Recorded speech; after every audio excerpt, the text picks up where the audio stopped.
अस्सलाम वालेकुम नाज़रीन। मैं हूं मोहसिन बख्तियार और आप देख रहे हैं मेरा YouTube channel Mohsin thinks. Lecture series के साथ एक मरतबा फिर मैं आपके सामने हाजिर हूं। आज का हमारा टॉपिक है डिटर्मिनेंट्स ऑफ फॉरेन पॉलिसी।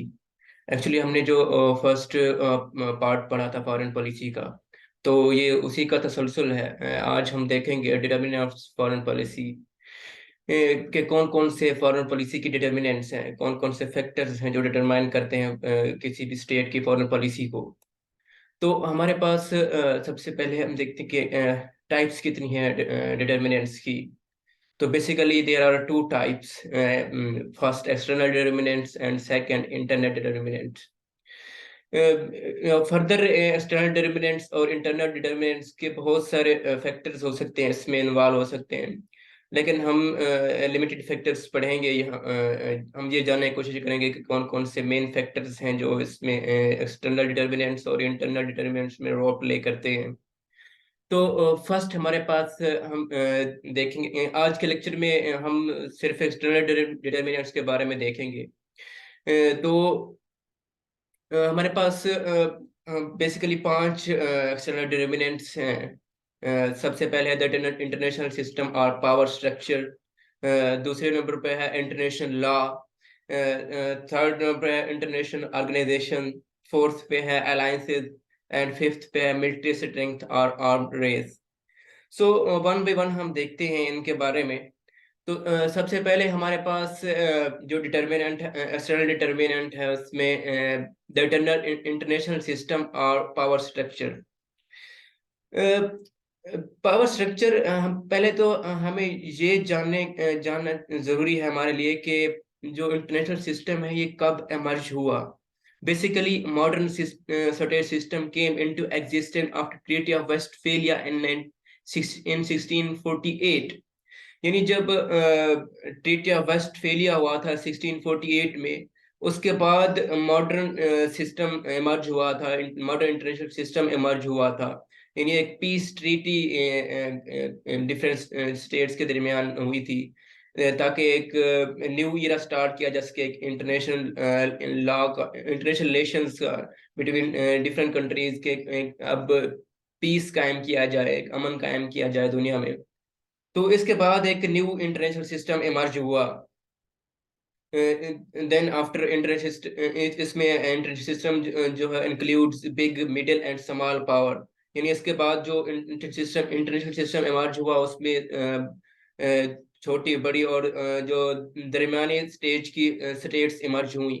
यानी उनके पास डिफरेंट पावर स्ट्रक्चर, यानी उनमें डिफरेंट, यानी स्मॉल स्टेट्स के पास पावर, लो पावर, एंड जो मिडिल स्टेट्स हैं उनके पास मीडियम रेंज की पावर है, और जो बिग स्टेट्स हैं उनके पास लार्ज नंबर ऑफ पावर। तो यानी जो स्टेट्स एक कैटेगरी में डिवाइड हो गई एक पावर के यानी लिहाज से।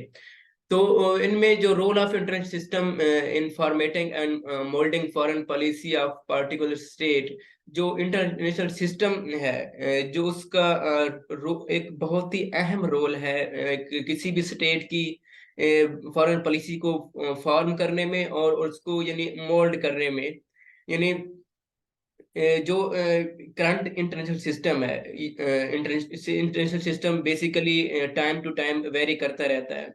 तो जो जो इंटरनेशनल सिस्टम ही बेसिकली एक अहम रोल प्ले करता है और वो डिसाइड करता है कि एक फॉरेन पॉलिसी की, एक स्टेट की फॉरेन पॉलिसी कैसी होगी आने वाले वक्तों में। तो continuously changing world system, new events and personalities creates fresh foreign policy problems for all the states। यानी जैसे ही वर्ल्ड सिस्टम तब्दील होता रहता है, तो इसी तरह जो ये सिस्टम क्रिएट्स करता है different problems in foreign policy of states, जो फर्दर अपकमिंग फॉरेन पॉलिसीज बनती हैं। तो उसमें एक डिफरेंट प्रॉब्लम्स क्रिएट करता है जो कंटिन्यूसली जो चेंजिंग वर्ल्ड सिस्टम होता है। अगर हम इसमें बात करें many random events created changes in power structure and foreign policy of many states. जो दुनिया में अगर हम देखें तो 1648 के बाद जो मॉडर्न जो सिस्टम है उसमें जो डिफरेंट इवेंट्स क्रिएट हुए, उससे जो क्या कहते हैं एक वर्ल्ड के सिस्टम में चेंज आया। तो वो कौन से इवेंट्स थे? हमारे यहाँ एग्जांपल जैसे दी गई है, Bolshevik revolution of 1917, rise of communist power in China 1949, and rise of de Gaulle to power in France and Hitler in Germany, the emergence of new states in Asia and Africa. तो ये different क्या कहते हैं कि events, different events create हुए। इस in different events ने international system में चेंजिंग क्रिएट की। इस इन इवेंट से इंटरनेशनल सिस्टम में चेंज आई। तो हम इसे कह सकते हैं कि जो ये इंटरनेशनल सिस्टम है, जो पावर स्ट्रक्चर है, इसका ग्रेट इन्फ्लुएंस है on the foreign policy of different states. तो यहाँ पर हम वर्ल्ड पॉलिटिक्स का भी देखते हैं कि जो वर्ल्ड जो फ्रेमवर्क ऑफ वर्ल्ड पॉलिटिक्स है, इसका भी एक इम्पोर्टेंट रोल होता है फॉरेन पॉलिसी ऑफ स्टेट्स में। कि किसी भी यानी पॉलिटिक्स ऑफ स्टेट्स जो है, डिफरेंट स्टेट्स की जो पॉलिटिक्स है, वो किस तरह से, यानी उसमें पावर हेजेमनी है। तो उस चीज से जो डिफरेंट स्टेट्स हैं, उससे जो इनकी पावर या पॉलिटिक्स है दुनिया की, तो वो उस पे इन्फ्लुएंस करती है अदर स्टेट्स की जो फॉरेन पॉलिसी के ऊपर। Foreign policy changes with shift in international power structure. जो अगर हम देखें कि इंटरनेशनल पावर स्ट्रक्चर जब तब्दील होता है, तो होल्ड वर्ल्ड की जो फॉरेन पॉलिसी है वो भी चेंज होती रहती है।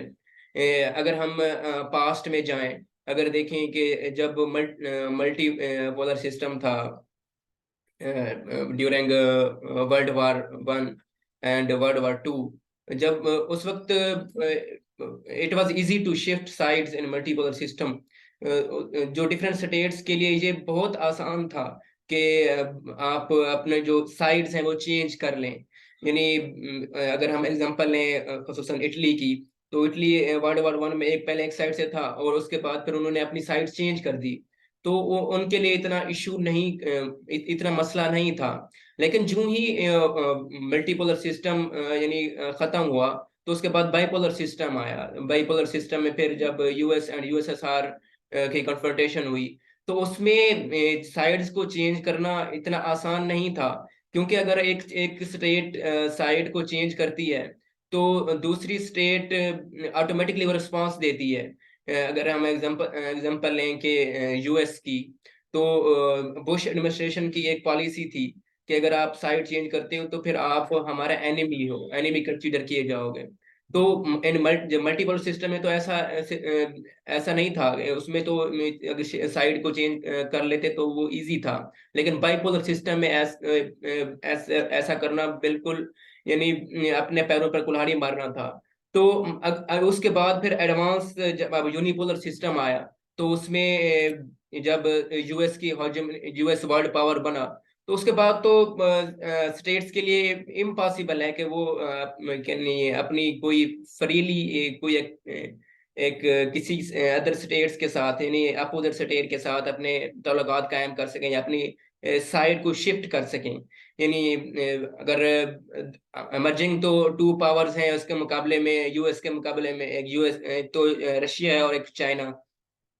अगर हम रिसेंटली एग्जांपल देखें, तो उसमें जैसे 1951 में लियाकत अली खान ने उस वक्त अमेरिका को चूज किया था फॉरेन पॉलिसी को बेटर करने के लिए। लेकिन अब अगर हम इमरान खान के दौर की एग्जांपल लें, तो उसमें जब इमरान खान ने एक यानी टिल्ट दिखाना शुरू किया रशिया की तरफ, यानी उनसे यानी ताल्लुकात को बढ़ाना शुरू किया, तो उस पर यूएस को तो एतराज उठना था उस चीज में।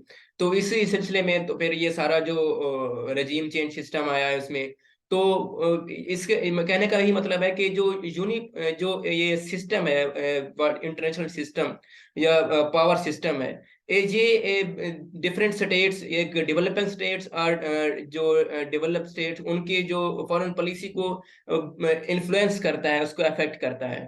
तो ये तो था हमारे पास ये पहला डिटर्मिनेंट, जो एक्सटर्नल डिटर्मिनेंट था इंटरनेशनल सिस्टम और पावर स्ट्रक्चर का। तो नेक्स्ट हमारे पास है इंटरनेशनल लॉ, कि इंटरनेशनल लॉ कैसे फॉरेन पॉलिसी को अफेक्ट करता है, किसी भी स्टेट की फॉरेन पॉलिसी को। तो बेसिकली इंटरनेशनल लॉ होता क्या है एक्चुअली, अगर हम इसको डिफाइन करें, international law is set of rules that regulates relations between states. ये इंटरनेशनल लॉ जो है एक सेट ऑफ रूल्स होता है जो डिफरेंट स्टेट्स के दरमियान रिलेशन को रेगुलेट करता है। Existence of international law limits the freedom of states in the system. और जो इंटरनेशनल लॉ के एग्जिस्टेंट है इस यूनिवर्स में, इस ग्लोबल सिस्टम में, तो वो जो स्टेट्स की आज़ादी है, उसको जो सिस्टम में उसकी आज़ादी है उसको लिमिट करता है। उसको यानी एक हद बंदी कायम कर देते हैं कि आपने जो भी एक्टिविटीज करनी है, तो इस यानी एक हद में रहकर, इस बाउंड्री में रहकर आपने अपनी जो स्टेट की एक्टिविटीज प्रैक्टिसेस करनी है। International law usually do not favour the entire interest of a particular state. जब इंटरनेशनल लॉ एक्चुअली होता दो स्टेट्स के दरमियान एग्रीमेंट्स की बुनियाद पे होता है, कि डिफरेंट स्टेट्स जो होती हैं वो एक दूसरे के साथ एग्रीमेंट्स करती हैं, ट्रीटीज करती हैं, कि वो यानी ना ना फुली किसी किसी एक स्टेट के यानी फुल फेवर में वो एग्रीमेंट नहीं होता। यानी एक कुछ लेना और कुछ देना के एक उसके उस जो अपोजिट स्टेट होती है उसके भी इंटरेस्ट होते हैं, जो आपके साथ रिलेशन कायम कर रही होती है, और जो आपके भी इंटरेस्ट होते हैं। तो एक कह सकते हैं कि प्योरली इंटरेस्ट एक स्टेट अचीव नहीं कर सकती। International law regulates the foreign policy of states and offers legal framework through which states should interact. जो इंटरनेशनल लॉ है वो रेगुलेट करता है डिफरेंट स्टेट्स की फॉरेन पॉलिसी को, और ये ऑफर करता है लीगल फ्रेमवर्क जिसके जरिए से डिफरेंट स्टेट्स एक दूसरे के साथ इंटरेक्ट करती है। International law determines the foreign policy of states that where different states obey the international law.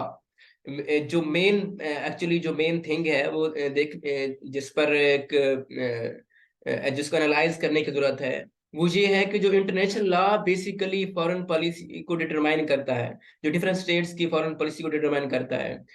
इसी वजह से जो डिफरेंट स्टेट्स हैं वो मजबूरन उन्हें इंटरनेशनल लॉ को फॉलो करना पड़ता है, क्योंकि हमने पहले इंटरनेशनल लॉ के एक लेक्चर में पढ़ा था कि जो डिफरेंट स्टेट्स हैं वो उनको रिकॉग्निशन तभी मिलती है जब वो इंटरनेशनल लॉ को और यानी फॉलो करने का यानी इरादा वो जो फॉलो, ये कंडीशन मस्ट होती है जो आजकल के मॉडर्न वर्ल्ड सिस्टम में, कि आपने इंटरनेशनल सिस्टम जो इंटरनेशनल लॉ को मानना है, इसकी जो कंडीशंस हैं उनको मानना है, उसके उसके अलावा यानी इसके अलावा आपको रिकॉग्निशन नहीं मिल सकती इजीली।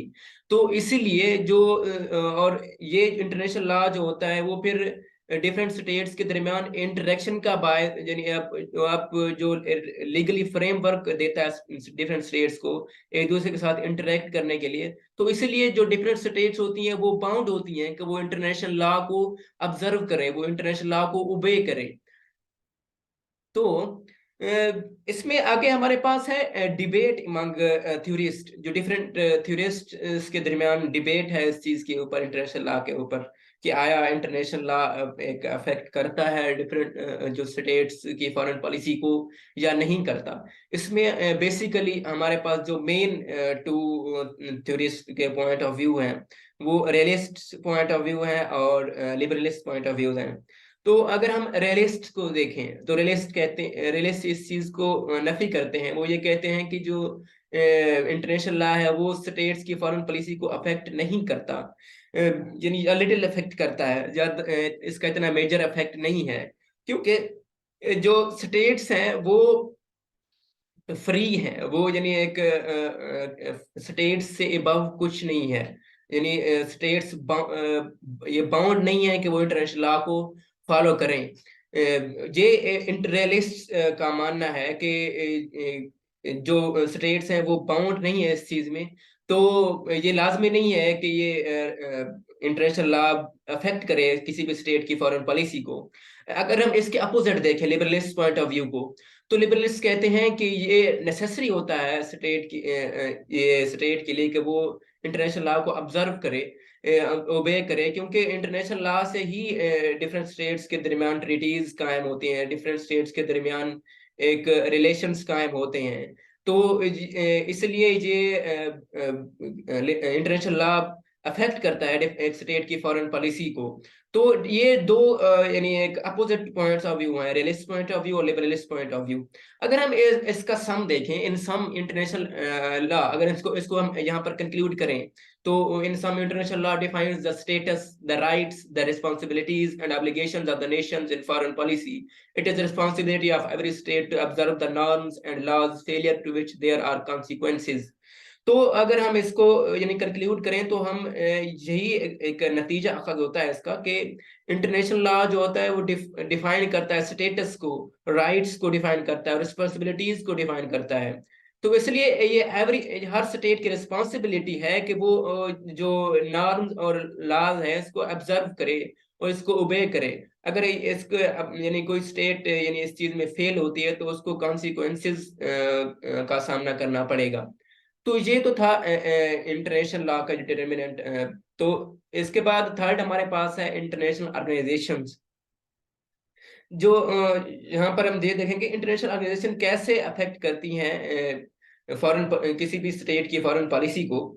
तो बेसिकली हम जब इंटरनेशनल ऑर्गेनाइजेशंस का यानी नाम लेते हैं तो सबसे पहले हमारे जहन में आता है कि ओवरऑल आखिर कितनी इंटरनेशनल ऑर्गेनाइजेशन हैं जो इस दुनिया में वर्क कर रही हैं। तो करंटली यानी इस वर्ल्ड में around about 68,000 international organisation active and inactive वो इस दुनिया में काम यानी इस वर्ल्ड में काम कर रही हैं। तो इसमें से वेल नोन इंटरनेशनल ऑर्गेनाइजेशंस कौन कौन सी हैं, उनमें इंटरनेशनल मॉनेटरी फंड IMF है, यूनाइटेड नेशंस है, वर्ल्ड बैंक है। ये तीन जो है वे मोस्ट इम्पोर्टेंट और वेल नोन इंटरनेशनल ऑर्गेनाइजेशन है। और इनका जो अफेक्ट है वो ओवरऑल ग्लोब के जो ओवरऑल स्टेट्स के ऊपर है, उनकी स्टेट्स की फॉरेन पॉलिसीज के ऊपर है। क्योंकि ये IMF और वर्ल्ड बैंक ये इकोनॉमिक यानी असिस्टेंस प्रोवाइड करती हैं डिफरेंट एक्चुअली एवरी स्टेट्स को। तो इसलिए ये एक ग्रेट इन्फ्लुएंस है इनका किसी भी स्टेट की फॉरेन पॉलिसी के ऊपर। इसके ऊपर भी डिफरेंट थ्योरिस्ट का पॉइंट ऑफ व्यूज हैं इंटरनेशनल रिलेशंस में। तो इसमें सबसे पहले रियलिस्ट पॉइंट ऑफ व्यू है। तो जैसे कि हमने पहले पढ़ा है कि वो रियलिस्ट यही कहते हैं कि इंटरनेशनल ऑर्गेनाइजेशन हैं उनका यानी इतना रोल नहीं है स्टेट के ऊपर, स्टेट की फॉरेन पॉलिसीज के ऊपर। क्योंकि रियलिस्ट का यही मानना है कि जो पावर जो एक्चुअल अथॉरिटी है वो स्टेट के पास ही होती है, स्टेट के अलावा यानी उसके अबव कोई एक पावर नहीं है, कोई एक ऐसी अथॉरिटी नहीं है। तो इसलिए वो इस चीज को यानी नेग्लेक्ट करते हैं कि इस बात को मानते हैं कि जो स्टेट है उसके पास एक्चुअल अथॉरिटी है। तो इंटरनेशनल ऑर्गेनाइजेशन का कोई इसमें इन्फ्लुएंस नहीं है किसी भी स्टेट की फॉरेन पॉलिसी में। और इसके अपोजिट जो कंस्ट्रक्टिविस्ट हैं और लिबरलिस्ट हैं उनका ये मानना है कि जो इंटरनेशनल ऑर्गेनाइजेशन इसकी इन्फ्लुएंस करती हैं।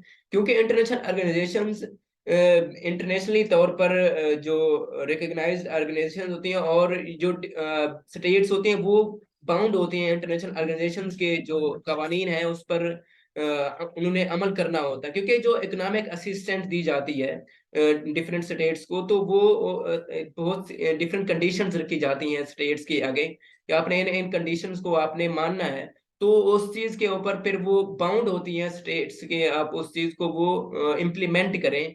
और इस चीज से फिर वो डिफरेंट स्टेट्स के रिलेशंस भी कायम होते हैं डिफरेंट अदर स्टेट्स के दरमियान। तो इनमें कंस्ट्रक्टिविस्ट और लिबरलिस्ट का अलग पॉइंट ऑफ व्यू है और रियलिस्ट का डिफरेंट पॉइंट ऑफ व्यू है। तो इसमें अगर हम करंटली देखें तो इसके बाद यानी IMF के डेवलपमेंट के बाद और यूनाइटेड नेशंस के डेवलपमेंट के बाद और वर्ल्ड बैंक के डेवलपमेंट के बाद। तो अब जो रिसेंटली डिफरेंट जो इंटरनेशनल ऑर्गेनाइजेशंस जो है वो डेवलप हो चुकी हैं।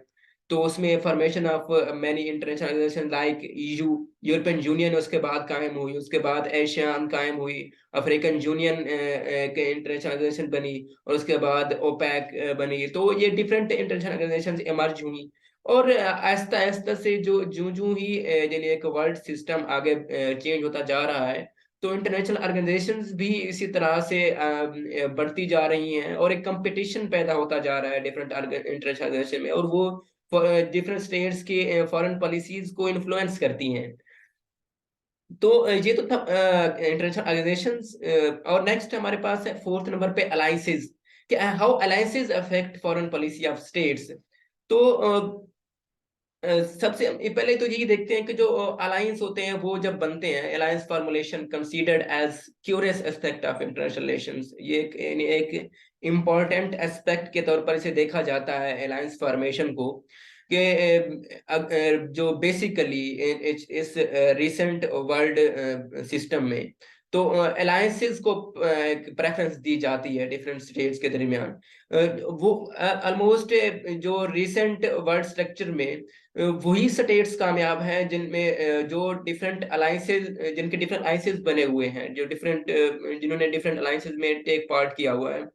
तो एक्चुअली जो अलायंसेस होते हैं वो कार्नर स्टोन होते हैं ऑफ सिक्योरिटी पॉलिसी का।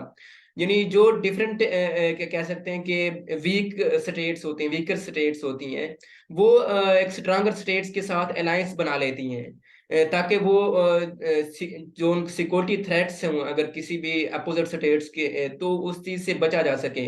इस चीज से स्ट्रांगर स्टेट्स को भी फायदा होता है, और इस चीज से फिर वीकर स्टेट्स को भी एक अपना इंटरेस्ट होता है कि हम सिक्योरिटी को अपनी अपने जो स्टेट की सिक्योरिटी को मेंटेन रख सकें। तो अलायंसेस जो होते हैं वो रिजल्ट ऑफ डिफरेंट एग्रीमेंट्स होते हैं, यानी डिफरेंट स्टेट्स एग्रीमेंट करती हैं एक दूसरे के साथ, तो उसके बाद फिर डिफरेंट अलायंसेस बनते हैं स्टेट्स के दरमियान, जो कि उनके दरमियान एक कंडीशंस रखी जाती हैं, और एक यानी एक ताल्लुकात बहाल होते हैं डिफरेंट स्टेट के दरमियान, रिलेशंस कायम होते हैं, और फिर जो इंटरेस्ट जो अचीव किए जाते हैं, जो बेसिकली एन अलायंस सिस्टम ने जो डेवलप स्टेट्स, जो पावरफुल स्टेट्स होती हैं, वो अपने इंटरेस्ट को अचीव करने की भरपूर कोशिश करती हैं कि हम अपने इंटरेस्ट को अचीव कर सकें डिफरेंट स्टेट्स में। तो इसमें और दूसरा वो एक कंपटीशन का भी फैक्टर आ जाता है, जो स्टेट्स जो पावरफुल स्टेट होती हैं एक दूसरे को कम्पीट करती हैं, तो उस सिलसिले में वो एक दूसरे हमेशा वो कोशिश करते हैं कि हम ज्यादा से ज्यादा अलायंसेस को कायम कर सकें, उनको ज्यादातर फॉर्मुलेशन ऑफ अलायंस कर सकें। तो इसमें extensive and intensive system of alliances emerge in post 1945 period, यानी जो बेसिकली अलायंस फॉर्मुलेशन, जो अलायंस डिफरेंट अलायंस इमर्ज हुए वो 1945 के पीरियड के बाद हुए। और उसको जो इन अलायंसेस का ग्रेट इम्पैक्ट था फॉरेन पॉलिसी के ऊपर, सबसे पहले तो यूएस ने अपना नेटो का अलायंस बनाया, उसमें डिफरेंट स्टेट्स जो उसका अलायंस, ताकि वो जो सिक्योरिटी है, सिक्योरिटी थ्रेट्स हैं, जो उस चीज को वो ओवरकम कर सके। एक्चुअली यूएस का बेसिकली मकसद ही यही था कि नेटो बनाने का, कि जो जो भी स्टेट्स हैं जिसको थ्रेट हो कि रशिया जो यूएसएसआर है उन पर अटैक कर सकता है, तो उन स्टेट्स को प्रोटेक्शन देने के लिए, उनको सिक्योरिटी देने के लिए नेटो का कयाम अमल में लाया गया। और बेसिकली नेटो का यही एक रूल है कि अगर कोई भी स्टेट हमारे अलायंस के एक भी मेंबर पर अगर अटैक करता है तो वो ऐसा समझा जाएगा कि उस अपोजिट स्टेट ने अमेरिका के ऊपर हमला किया, तो फिर वो यूएस ही उसका रेस्पॉन्स देगा। तो इसमें इसके नेटो के अपोजिट, यानी जब नेटो फॉर्म हुआ तो उसके बाद यूएसएसआर की तरफ से भी अब रेस्पॉन्स आना था। उन्होंने भी फिर वारसा पैक्ट एक यानी अलायंस बनाया अपने जो डिफरेंट स्टेट्स को मिला के एक अलायंस बनाया, ताकि हम भी उस चीज को compete कर सकें।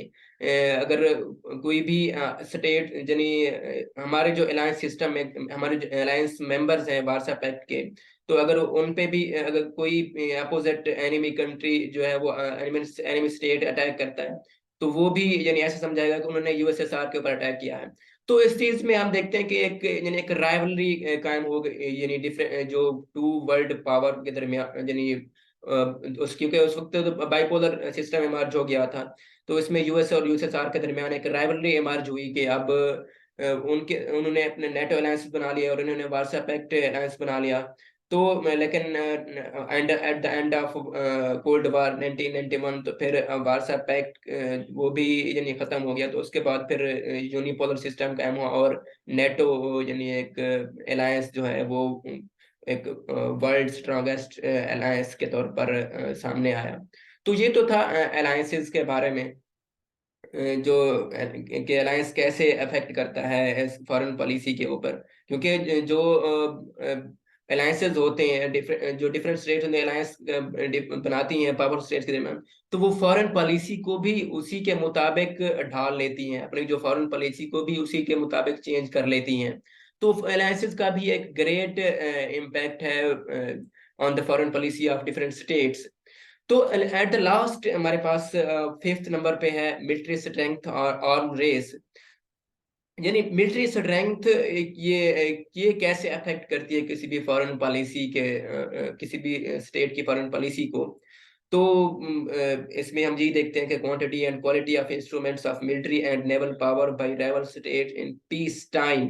यानी कि जब कोई पीस यानी एक अमन के वक्त जो डिफरेंट स्टेट्स होती हैं वो अपना यानी आर्म जो अपने आर्म्स कंस्ट्रक्शन है उसको तेज करती हैं, ताकि वो एक ये शो कर सकें कि हम हमारी जो मिलिट्री पावर है वो या आपसे ज्यादा है, जो अपने वो एक इंस्ट्रूमेंट्स को यानी उनकी तादाद को और उनकी क्वालिटी और क्वांटिटी को इंक्रीज करते हैं, ताकि एक यानी एक एनिमी जो स्टेट है, अपोजिट स्टेट है, उसके अंदर एक डर और खौफ यानी एक पैदा कर सकें। इसमें फर्स्ट मॉडर्न आर्म रेस जो थी वो अकर हुई थी when France and Russia challenge the naval superiority of Britain in late 19th century. यानी जब 19th सेंचुरी से पहले तो उस वक्त जो ब्रिटेन था वो यानी सबसे आगे था आर्म्स रेस में।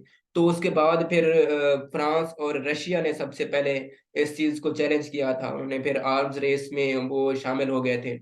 और उसके बाद फिर build up of arm between US and USSR during cold war. और यूएस और यूएसएसआर के दरमियान फिर जो डिफरेंट आर्म्स का बिल्डअप है, ये भी इसी आर्म्स रेस का नतीजा है, ताकि वो शो कर सके मिलिट्री स्ट्रेंथ को। और उसके बाद ideological differences between US and USSR affected international system. जो बेसिकली कोल्ड वार स्टार्ट ही इसी चीज के बेस पे हुई थी, जो आइडियोलॉजिकल डिफरेंसेस थे डिफरेंट स्टेट्स के दरमियान, यूएसएस एंड यूएसएसआर के दरमियान। तो इसलिए उन्होंने अपने जो आर्म्स रेस थी जो आर्म्स कंस्ट्रक्शन थी उसको इंक्रीज किया, और ताकि वो एक अपनी एक हेजेमनी कायम कर सके इस चीज से। क्योंकि एक स्टेट के अंदर एक डर और खौफ पैदा हो जाता है, तो वो फिर अपनी जो उनकी जो फॉरेन पॉलिसी अगर कह सकते हैं कि एग्रेसिव है, यानी तो वो अपनी फॉरेन पॉलिसी को चेंज कर लेते हैं, ताकि अगर हम कोई स्टेट है अगर वो शो करती है कि उसके पास इतनी आर्म रेस है और उसके मुकाबले जो एनिमी स्टेट है वो उस चीज को यानी बैलेंस करने के लिए, तो वो स्टेट अपनी जो आर्म्स को इंक्रीज करती है, क्योंकि वो इस चीज को उसे क्योंकि पता उस अपोजिट स्टेट को ये पता होता है कि अगर हम कोई भी अगर हम वार स्टार्ट करें तो ये हमारे हक में नहीं होगा। तो फिर वो अपनी जो फॉरेन पॉलिसी है उसको गो थ्रू करते हैं, उसको उसमें चेंजिंग लाते हैं। तो बेसिकली ये आर्म रेस इस चीज जो मिलिट्री स्ट्रेंथ है वो फॉरेन पॉलिसी को स्ट्रांगली अफेक्ट करता है, इन्फ्लुएंस करता है। और अगर हम इसमें देखें creation of first atomic bomb bye US 1945, यानी 1945 में जब यूएस ने फर्स्ट एटॉमिक बम क्रिएट किया था और उसे जापान पर अटैक किया था, उसके मकसद क्या था। एक तो उसकी जो दो ऑब्जेक्टिव ये था कि हमने अपनी एक वर्ल्ड हेजेमनी कायम करनी है। और दूसरा दूसरा उनका ये ऑब्जेक्टिव था कि हमने जो वर्ल्ड वार है इसको जल्दी खत्म करना है, क्योंकि जो वर्ल्ड वार टू है वो यानी इसका जो जो पीरियड था वो बढ़ता जा रहा था। तो उस चीज को खत्म करने के लिए क्या कहते हैं, एक ट्रेजिक पॉइंट की जरूरत थी कि आप एक ऐसा इस चीज को ऐसा कोई ऐसा काम कर सकें कि जिससे ये वर्ल्ड वार जो है खत्म हो सके। तो जब इन्होंने एटॉमिक बम जापान के ऊपर फेंके, तो उससे फिर एक अचानक यानी एक पूरी दुनिया में एक खौफ तारी हो गया। उस चीज से फिर वर्ल्ड वार अंजाम को पहुंची। उसके बाद फिर जब इस चीज के देखते हुए जब यूएसएसआर ने भी इस चीज का मुकाबला किया और उन्होंने फिर एटॉमिक बम क्रिएट किया 1949 में। और उन्होंने क्या उनका भी फिर यही ऑब्जेक्टिव थे, यानी एक आर्म्स रेस, यानी उनका मुकाबला करना है यूएस का। और उन्होंने यानी एक जो मोनोपोली क्रिएट करना चाह रहा है यूएस, तो उस चीज को खत्म एक्चुअली खत्म करना चाहता था यूएसएसआर। आल दो यानी कोल्ड वार के बाद वो कामयाब नहीं हो सका, एंड ऑफ कोल्ड वार। लेकिन उन्होंने यानी एक ट्राई किए कि हम अपनी जो यानी कहते हैं कि फॉरेन पॉलिसी को यानी मैनिपुलेट करके, यानी फॉरेन पॉलिसी के जो स्ट्रक्चर को वो चेंज करके कि हमने इस चीज को यानी यूएस को फ्री हैंड नहीं देना। तो इसके बाद फिर मिलिट्री स्ट्रेटेजी जो है वो adapted as foreign policy objective. यानी इन सारे जो डिफरेंट इवेंट्स के बाद जो अब रिसेंटली जो मिलिट्री स्ट्रेटेजी है उसको फॉरेन पॉलिसी ऑब्जेक्टिव के तौर पर देखा जाता है। एक पार्टिकुलर स्टेट जो है वो इस चीज को फॉरेन पॉलिसी ऑब्जेक्टिव के तौर पर देखती है। इसमें political will to back diplomacy by force when it is necessary। यानी जब अगर नेसेसरी हो, अगर एक स्टेट के पास एक मिलिट्री स्ट्रेंथ है, तो वो अगर अपने पॉलिटिकल अपने अचीवमेंट्स यानी चाहती है, जो डिफरेंट गोल्स वो अचीव करना चाहती है पॉलिटिकल तौर पर, तो वो अपने यूज ऑफ फोर्स करती है, यानी अपनी फोर्स को यूज करती है, जो मिलिट्री स्ट्रेंथ को यूज करती है ताकि उन ऑब्जेक्टिव को अचीव कर सकें। तो इसमें एक फेमस सेइंग है कि when negotiation fail confrontation is inevitable. यानी अगर नेगोशिएशंस फेल हो जाए तो कन्फ्रंटेशन लाजमी हो जाती है एक स्टेट के लिए। तो वो एक स्टेट जो है उनके दरमियान एक कन्फ्रंटेशन पैदा हो जाए, तो कन्फ्रंटेशन फिर कन्फ्रंटेशन लीड्स टू वॉर। तो वो फिर वार की तरफ ले जाती है, या तो फिर उस चीज से मसला हल होगा, क्योंकि अगर नेगोशिएशन से मसला हल नहीं होता तो फिर वो वार से मसला हल होगा। तो उसमें फिर यूज ऑफ मिलिट्री पावर फिर वो इमर्ज हुआ ultimate tool of international relations जो रिसेंट हिस्ट्री में। तो जो मिलिट्री पावर, जो यूज ऑफ मिलिट्री पावर को एक टूल के तौर पर यानी देखा जाने लगा। इसमें military strength occupies a fundamental place in countries foreign policy. तो बेसिकली एंड पे ये कंक्लूजन यही निकलता है कि जो मिलिट्री स्ट्रेटेजी है वो एक अहम इसकी एक फंडामेंटल प्लेस है किसी भी स्टेट्स की फॉरेन पॉलिसी में। और एक ये इन्फ्लुएंस स्ट्रांगली इन्फ्लुएंस करता है हर कंट्री की फॉरेन हर स्टेट की फॉरेन पॉलिसी में। तो ये तो थे क्या कहते हैं एक्सटर्नल डिटर्मिनेंट्स। आई थिंक आपको ओवरऑल पूरा समझ आ गया होगा। अगर कुछ समय नहीं आया तो फिर आप कोई भी क्वेश्चन हो तो आप पूछ सकते हैं कमेंट्स बॉक्स में, और होपफुली मैं आपको उस चीज़ का आंसर ज़रूर दूंगा। आज का हमारा सेशन जो है यहीं तक था। तो अपना ख्याल रखिए। अल्लाह हाफिज़।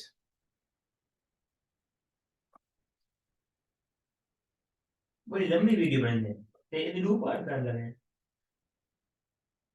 प्यार फ्राई कर दिया है।